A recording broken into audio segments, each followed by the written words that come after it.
Deep Dasgupta looking charming as ever. Welcome, Deep. How are you? All good. Thank you. Thank you so very much. Good to see you after a while. I think the last time we bumped into each other was a Star Sports office. I think it was the finals of the Women's World Cup, isn't it? It's been a while. Yes, it was indeed. And I also do vividly remember the conversations that we had at the airport. Yeah, and the that's coffee right. that Actually. And that coffee that you so kindly bought me. Nah. It's always good to have a chat with you. Always. And I won't forgive you for the fact that you didn't let me pay the check. So that's something that I will hold against you. And I'll probably settle a few scores over the course of this conversation. So our first guest in Home Run with AV, we have Deep Dasgupta. So a lot of the people who are joining in, you're absolutely free to fire away all questions, not at me, but to the man himself, Deep Dasgupta. Deep Point. As we have all known, over the last few months, you've been quite busy, hopping off from one flight only to catch another, from studio to the airport to your residence. So it's been a pretty packed schedule over the last few months. So how are you coping with the lockdown right now? It's been good actually. I've kind of got used to this whole system now. I mean, waking up and you know what, the saving grace has been the online schooling as far as my kids are concerned. So the first half of the day actually goes by, spending time with them, and then the second half you have a little bit of lunch, and then you take a nap, siesta, then go for a walk in the evening, do some physical activity. So I think I'm starting to get kind of used to this kind of a lifestyle. I mean, I think it's been almost a month now I haven't been out. In fact, it's more than a month. The last time I did go out was on the 15th of March, because I remember we were, and that was crazy 2-3 days.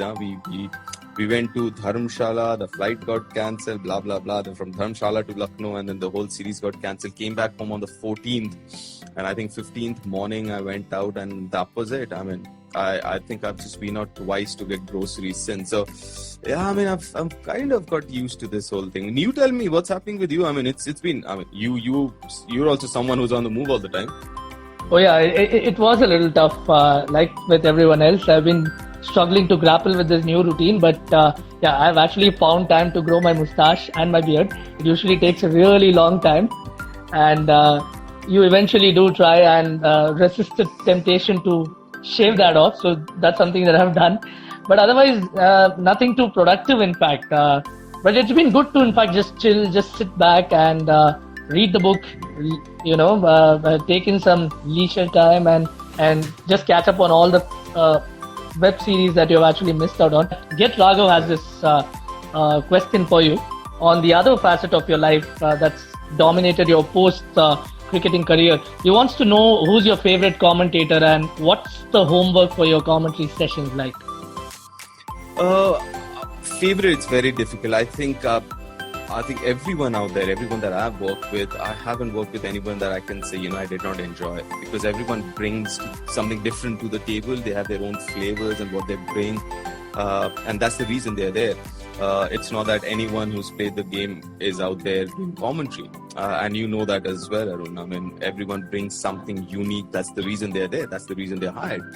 As far as preparation goes, listen, the whole idea is to know about players, about what's happening at that point in time. So it's the whole homework is more than bookish knowledge. It's actually watching cricket. If some new guy comes in, a new cricketer comes in, the idea is to do some research work and ask a few people what are they what do they think about the new player and what is he all about, and if possible go watch videos of him. Through social media, you get a lot of these video clips and all that. So that's predominantly that. It's I try and follow as much as possible whatever's happening around the world, irrespective of which country is playing whom. Just keep a track of what's happening, and that's about it. As you would obviously have seen, a lot of cricketers, while they have an active cricketing career, they probably tend to be cocooned within their zone, and so far as their cricket is concerned. So do you think that post-retirement, does it generally, I mean, even without the lockdown scenario, does it generally open up a lot of new vistas? It does. I mean, this, for example, this scenario. I mean, as far as that cocoon is concerned, yes, because you're so into it at that point in time. Or for that matter, it's not just about cricket. I guess any profession would have that. I mean, even our profession, post cricket and as commentators. I mean, you're so into it. You're traveling, then you're watching games, commentating, keeping in track. And then suddenly you kind of miss out on quite a few things, and the last 1 month, that just helps you. I mean, it has helped me open up a lot and start thinking, because see, there are two ways to look at it. One is you be depressed and frustrated and all and say, what the hell, what's going on, and be all negative about it. Or the other way to look at it is, you know what, you rarely get a break like this, a month or something at home doing nothing, a lot of spare time. You can use that as productively as you want it to be. So it's up to us individuals to take it how we want to. Has your outlook to life generally changed in the post-lockdown scenario? A lot of people have been talking about developing a newer sense of empathy, probably having a broader vision to things. Is that the case with you as well? It is actually. I mean, one of the first things that hit you is, and you and I, we know it. We are not salaried, right? We are not salaried. We are, even though we are privileged, but we are not salaried. So we get paid the days we work. Right. So suddenly, one of the first things that struck me was, listen, we'll be fine. Our class will be fine, or whatever we do. But what about others who are daily wage earners? I mean, one of my last tweets was about that. As in, it just strikes you. What are those people gonna do? Because something like a lockdown, it is luxury for major part of our population in our country, because major part are daily wage earners, and even though lockdown as important or as important as it is, but then it's for us sitting at home in an AC room or whatever. It's easier said than for some people who have to work every day to get meals, daily meals. True. But just cutting back to your commentary stint a bit, Kaushik wants to know: is there a commentary stint that you fondly recall, and which one is that? If you could have called one cricketing moment, what would it be? And no, you can't say World Cup 2011 final. I would say World Cup, yes, 2011, but I'd say World Cup 2007, the T20 World Cup. Right. That was very close. That's a smart pick. Right. Yeah, I mean, that was very close, and obviously, if I can go back to 83 World Cup, I mean, nothing like it. I mean, that is one particular event which changed at least my generation, the way we thought about it, or changed the sport itself in this country, and cricket itself. And I have a feeling so did 2007 World Cup win as well. And then 2007 World Cup victory, T20 inaugural T20 World Cup, I think what it did was India stood up and took notice of this new format. But because before that World Cup, I mean, nobody was serious about this format. And then IPL happened. I don't know whether if India hadn't won that, maybe IPL would still have happened. But I don't know whether it would be as big as it is right now. With this format be as big as it is right now. I think the 2007 World Cup win was also a game changer for me. Right. And speaking of the IPL, I can actually sense a lot of ears perking up just at the mention of the IPL, because that's the one question that Deep is now bracing for, as I can see, as have a lot of others been. The IPL, whether it's going to happen or not, at what point it's going to be happening. So, do you have the inside track on that, Deep? I don't know. I'll be very, very honest. And I was speaking to someone yesterday, and my biggest thing right now is, listen, I can't think of any sporting event happening right now. For the next month or two, I don't see that happening. And I'll be very honest. It's very difficult to even think of it right now, because a couple of things. One, it's there are too many moving parts in an IPL, right? You're talking about not just it's not a domestic tournament. It's not, let's put it this way, it's not any other domestic tournament. It is, even though it's called a domestic tournament, it's an international tournament. So you have players coming from overseas, support staff, broadcasters or the crew. It's an industry in itself. From that perspective, it's very difficult. One, secondly, also the condition that we are in. I mean, it's not just about our country, because it's an international event. So I hope it happens. I hope it happens because what I honestly believe, I mean, people I know are looking at sports as just a source of entertainment, but we tend to forget a tournament like IPL. Yeah, it's an industry. It's not just about the players. It's not just about it feeds a lot of mouths. Directly involved. Oh yes, I mean, if you look at the hospitality industry, you look at the airline industry, you look at the marketing industry, and at this point in time, I mean, that little help. I mean, we need the economy, right? Sooner or later, your work has to go on. You are going to step out and start going for work and everything. The economy has to slowly try and get back to where it was and grow. From that perspective, this can help. I won't say would, but this can help give that kind of be a catalyst in that process. Right. That is how I see IPL. I don't see IPL just another sporting event. That's one. The other important thing is in these times where, like I said, there's so much of negativity and all. IPL is something that everyone looks forward to. That everyone, brings a smile to everyone's face. For that very time, or let's say 3 hours or 4 hours, you're talking about something else apart from the other, your mundane day or your life or whatever happens in your day-to-day life. So you're talking about sports. So I think an event like that, whenever it's possible, it's practically possible. Then I think as a tournament like IPL should happen. Absolutely, and just to probably stretch the question a little, there is also the scope of the World T20. There are rumors that might not happen this year at all, and there is also another theory that the IPL could be slotted in during the time frame that's meant for the World T20. Do you think, even if it's a little controversial perhaps, do you think that the IPL, in terms of its brand value, in terms of the kind of eyeballs it generates, the kind of revenue it generates, is probably even bigger than the World T20? Yes, I would like to believe that. But again, like I said before, there are a lot of moving parts involved there. I mean, if you miss the window, which obviously IPL will miss this year's window, then you are overlapping into bilateral series or the World Cup. In that case, then the ICC has to agree. And you rightly mentioned, I mean, there's a very good chance that even the T20 World Cup might not happen or will be postponed, either way. So then when do you have it?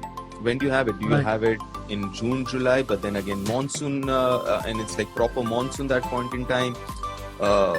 And if you have it later, I mean, you got overseas players, I mean, whether they will come or not, do you want to? If they're not coming, then would you want to have an IPL without your overseas players? But one thing I'm certain, if IPL happens, it's going to be empty stadiums. I mean, that's one thing I'm sure of, and that's how it should be. This is the new normal, Arun. This is the new normal. Correct. Washing your hands, sanitizing your hands, and face mask. I think for the next year or two at least, till the time we have vaccines out and medicine out, I think this is our new normal. Absolutely. I think it's something that all of us are, to a certain degree, reconciling ourselves to. And I think some form of IPL, even if a glorified Mushtaq Ali, so to say, would probably even be a much better option than having no cricket at all, given how starved we are of sport. But I see the point that you make, and it is indeed valid that a sport in itself needs to adapt. And just the point that you made about bilateral tournaments now possibly becoming a casualty. I mean, let's make Deep Dasgupta wear the administrator's hat for a bit.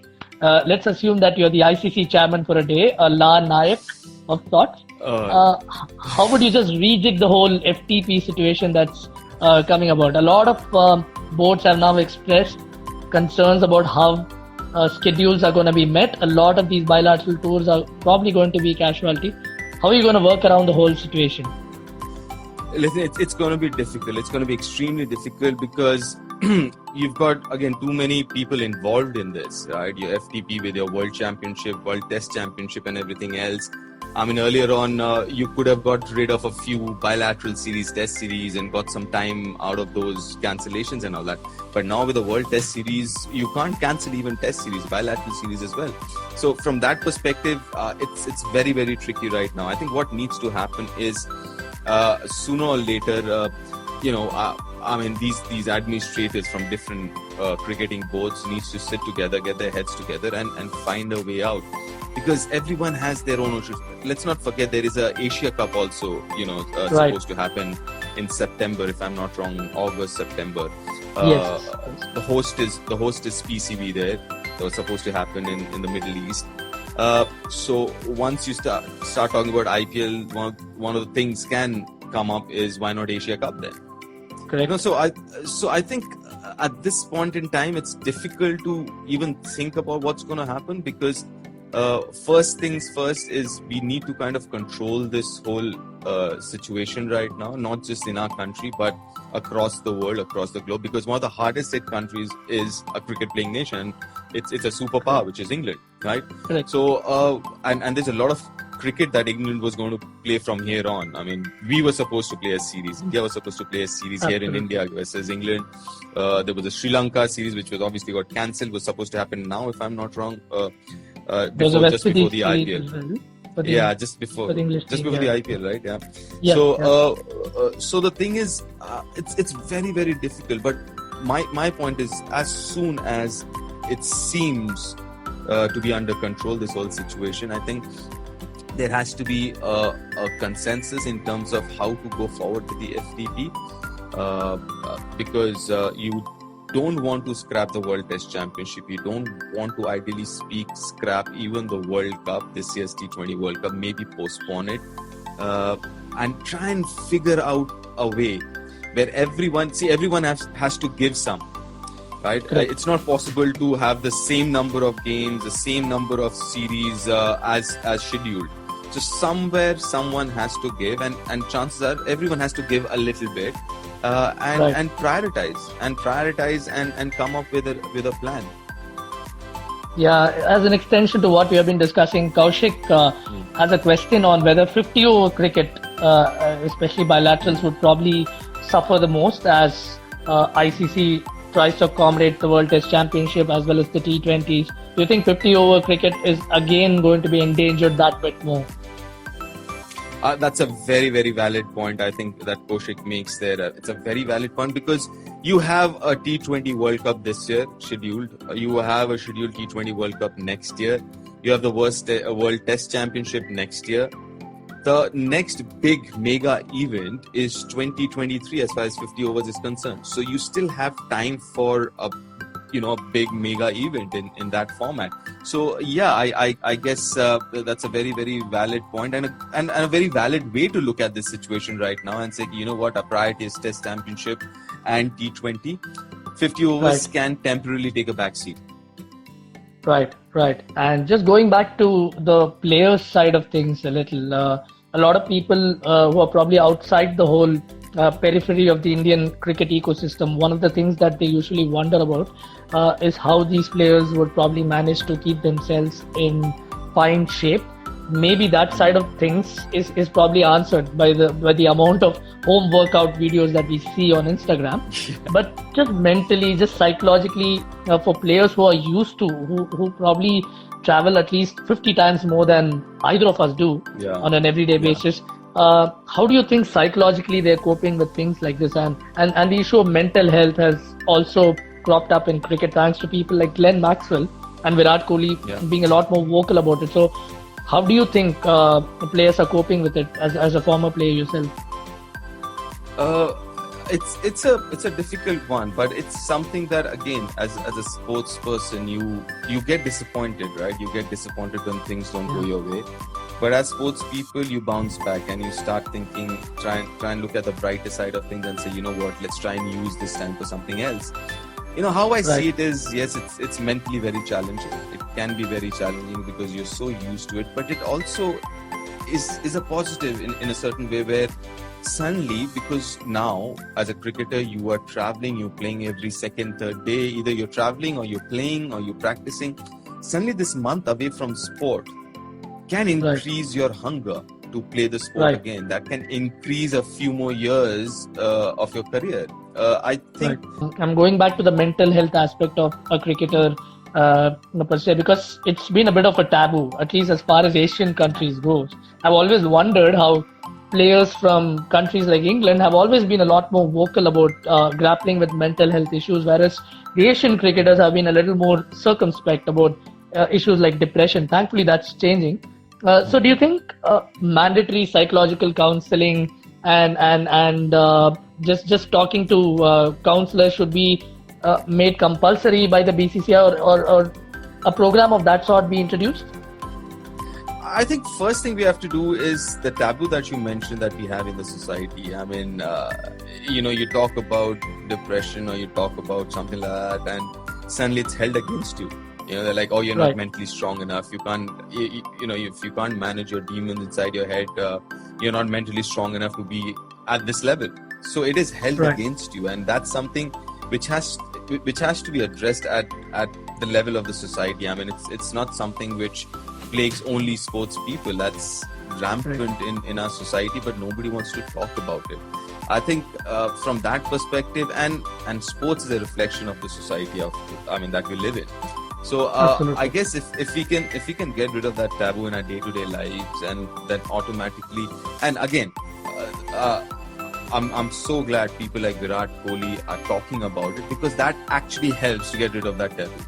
I think a lot of cricketers around the world, we also did read about Joe Root, in fact, signing up for a furlough the other day with his Yorkshire teammates. So is that also something that the cricket world should be worried about, the economics of the cricketing ecosystem in itself, especially the big three, India, Australia and England, who probably account for the most amount of revenue that's being generated. So how does cricket go about that? There is already a lot of talk about wages as far as footballers, taking a pay cut. Is that something that the BCCI and boards like Cricket Australia and the ECB should be thinking about? Do you think they're already talking about these things?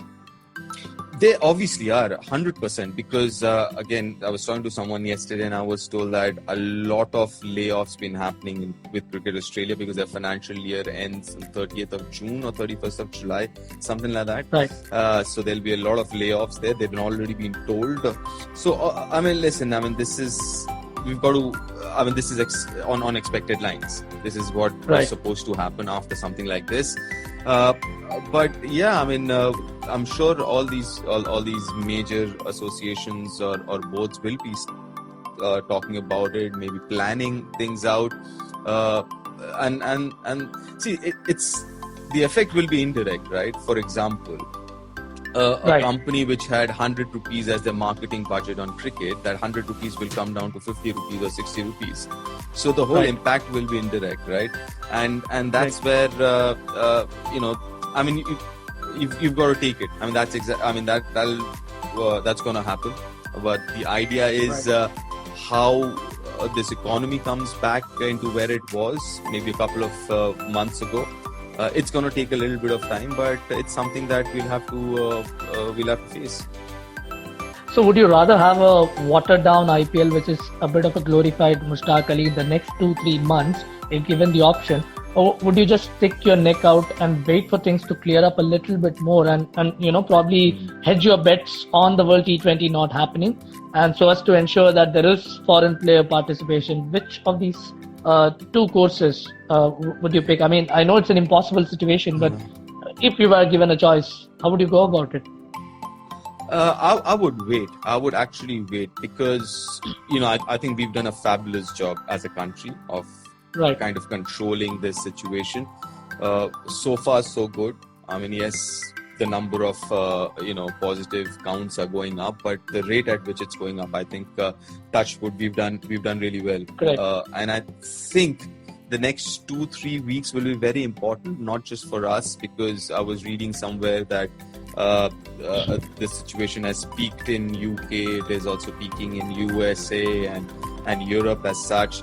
So if that's the case, then I might as well wait. I think the next 2 weeks or 3 weeks will be a clear, I mean not a clear, but a good indicator of how things will pan out in the next few months. Right. And then I think I will wait and watch. I will wait and watch for another 2 weeks and see where it goes. Because ideally speaking, you would want an IPL as close or as big as it can be. Correct. Hey, that is the USP of it's like, you know what, it's like a distress sell. You have a property, Yeah. right? So you have an option of selling it at distress levels, or you might as well hold on to it and say, you know what, I might as well hold on for another year and then sell it at its market price. So Right. it's like that right now. So do you have the capacity to hold on or not? That's an important question. So if Absolutely. you have that capacity, then you might as well hold on to it. Right. And then if right. it's going down, even if it's going down, how much are you going to up? I mean, are you willing to go down with it? I mean, at what levels are you willing to go down? So I think these are at least two major questions that needs to be answered. Correct. And also, there is a bit of a peer pressure as far as the cricketers are concerned to, I mean, with all the talk being about learning a new skill or flaunting something that you can do, there is a bit of a peer pressure there, as with a lot of things on social media these days. So how do you counsel those players? Do you try and stay in touch with some of the players just to ensure that they probably don't get a little too carried away with the obsession to do something and get stressed out in the process? What would be your advice to players like those? See, I tell you what, the situation itself is so stressed right now, right? And Right. one of the things at this point in time, I was having a chat with my kids. I was like, you know what, at this point in time, you've got to give everyone the benefit of the doubt. You Right. know, I mean, this is a That's fair. situation where we all, it's a tough one. It's a tough one for all of Yeah. us, mate. And this is the time where we need to show a little more compassion. If somebody says something or does something, you take it with a pinch of salt and say, you know what, if that makes him happy at this point in time, let him do it. You know, if ideally speaking, if I won't be happy with something earlier on, I would be all right at this point in time and say, you know what, if this makes you happy right now, do it. Right. Since this is the time to actually celebrate the tiniest of accomplishments, the tiniest of achievements, what is the one accomplishment that you're proud of that you've come up with during this lockdown period? It could be the simplest of things. One of the proudest things is I'm not very fluent at making pancakes and crepe from Okay. absolute basic, you know, from maida and preparing the batter and making all that. So I'm like, you ask me, I can make it right now, right? Okay. So I've got, so I've got I'm looking really forward to good- that once we get off the lockdown. That's something Yeah, that I'm sure, going to hold you absolutely. to. Yeah, more I than think you have to treat the entire Star Sports contingent to that. Given Yeah, that this lockdown they- period has been making a lot of MasterChef experts out of us. True, absolutely. The other thing was, I mean, I'm like I said, I'm trying to learn a bit of Spanish. So so that's That like helps you with online your and stuff. Money Heist and Narcos. Money Heist. I've just seen season 1. I haven't seen seasons after that. I mean, that's the only season I've seen. But I've always been fascinated with everything Spanish. You know, the music. I would language, strongly the recommend country. Narcos then. Strongly Narcos I've recommend seen. Narcos then. Yeah, no, Narcos I've seen. I've seen Narcos. I've seen Narcos Mexico as well. Mexico as well. Great. Yeah. So that I've seen, but Money Heist I've only seen the first season. So so that's that. So these are the two things, and also, you know, I'm kind of brushing up on my sciences. I'm like sitting with Wow. my 11-year-old. Kind of, you know, helping him through his science work and all that. I was like, things that And can you're help actually me getting and help that in will return, help in fact. me. Yeah, I mean, you know, that's the best part about teaching. You know, I mean, Right. there are things that you've kind of forgotten or something. You quickly, you know, brush up on those, and it's just great because cricket itself is so, you know, based around science and everything else. It's easier to explain and And I think that will help me, I mean, and anyways, I mean, I don't call myself an expert, when we're doing commentary and stuff like that. I call myself an analyst, and as an analyst, it kind of helps to know a bit of science, because it'll help explain a few things. So yeah, I think that's the other thing that I'm trying to do. Absolutely, and I do get a sense of... Hey, what's up with you, Arun? What's happening with you? Just binging on a lot of these web series, trying to catch up on the odd book or two, trying to exercise a little in the evening, but I do find that dance is actually a better way of working out. When you do in fact get stuck in with your routines, when your strength and conditioning routine kind of becomes a little monotonous, I think dancing is something that helps you break the drudgery of things a little, and it also works up quite a bit of sweat, and Chennai is quite humid at the best of times, so it isn't very hard, and I can imagine much the same with Kolkata as well, having grown up in Kolkata. So yeah, I've been in two very humid cities, so that's something I can vouch for. And dancing, I'm sure, does help, and I try and dance as much as possible when the sun is down and when it's pitch dark in the terrace, so that nobody can actually take a look at me and get scared in the process. But it's fun. It's like you said. It's taken a bit of time to get adjusted to it, but I think it's also a kind of, it also demonstrates how adaptable human beings can be if we put our minds to it. So that's absolutely the best part of it. Yeah, but that's just good, before go on. Just before we let you go, need to ask you one last question on how do you see sport in general? Sport, as we all know, is going to be a huge healer in mending the world. Once the coronavirus dies down, it's going to play a huge part. But what do you see as the first step towards reviving sport in general, especially in a mass country like India? I think it's going to be huge, absolutely huge, because like I said, for two reasons. One is economic reasons. The other is it's going to take people's mind off.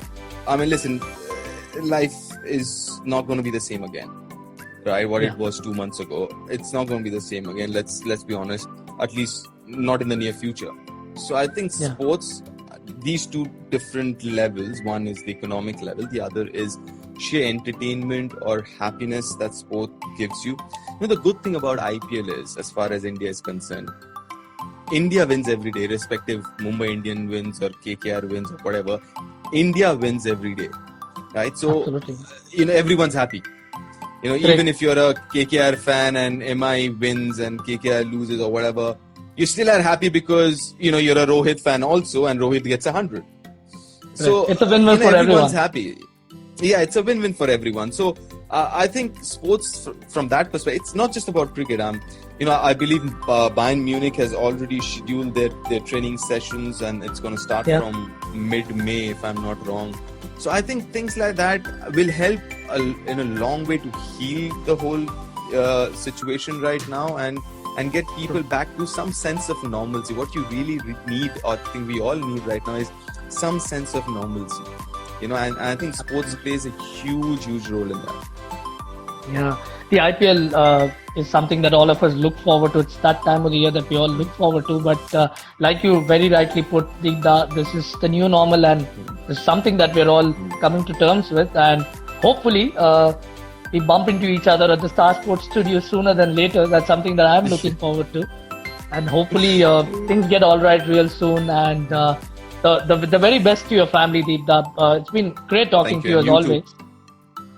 Pleasure. Absolutely enriching as always. Stay safe, stay indoors. Thank you so much for joining us on Home Run with AV.